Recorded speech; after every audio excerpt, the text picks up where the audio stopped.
continent divided, the Berlin Conference and its African echoes.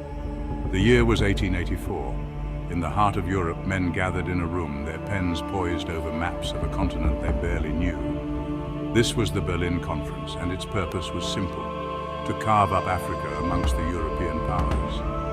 Like hungry vultures descending upon a carcass, they drew lines, oblivious to the ancient cultures and intricate tapestry of life that already existed within those borders. The Igbo people, living in their autonomous communities in what is now southeastern Nigeria, were among the many who would soon feel the impact of these carelessly drawn lines. Little did those men in their European finery know that their actions would spark a fire of resistance that would burn for decades to come.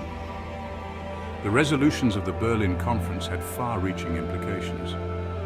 They legitimized the scramble for Africa, unleashing a wave of colonization that would forever alter the continent's destiny. For the indigenous populations, it meant the loss of their sovereignty, their land, and their way of life. The conference effectively silenced the voices of millions, denying them a say in their own future. It was the beginning of a dark chapter in African history, a chapter marked by exploitation, oppression, and resistance. The lure of trade British interests on the Niger coast.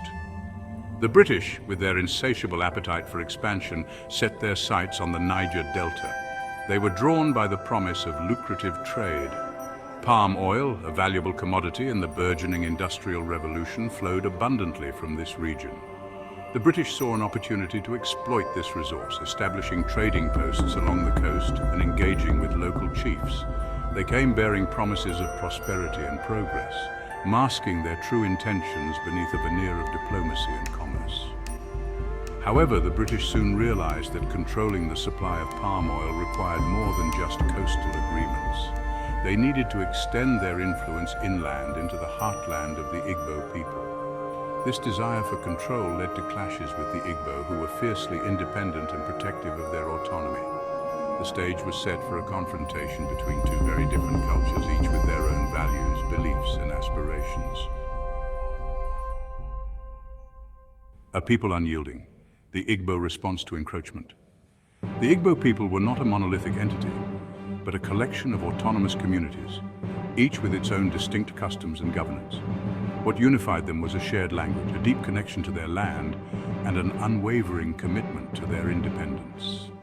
The British, accustomed to dealing with centralized kingdoms, underestimated the resilience and adaptability of the Igbo decentralized system. They failed to grasp the deep-rooted spirit of resistance that pulsed through the veins of the Igbo people. When the British attempted to impose their authority, they were met with stiff resistance.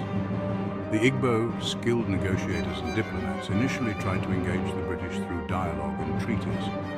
However, as the British grew more demanding, encroaching further into their territories and undermining their traditional systems of governance, the Igbo realized that diplomacy alone would not suffice. The time had come to defend their land and their way of life by any means necessary.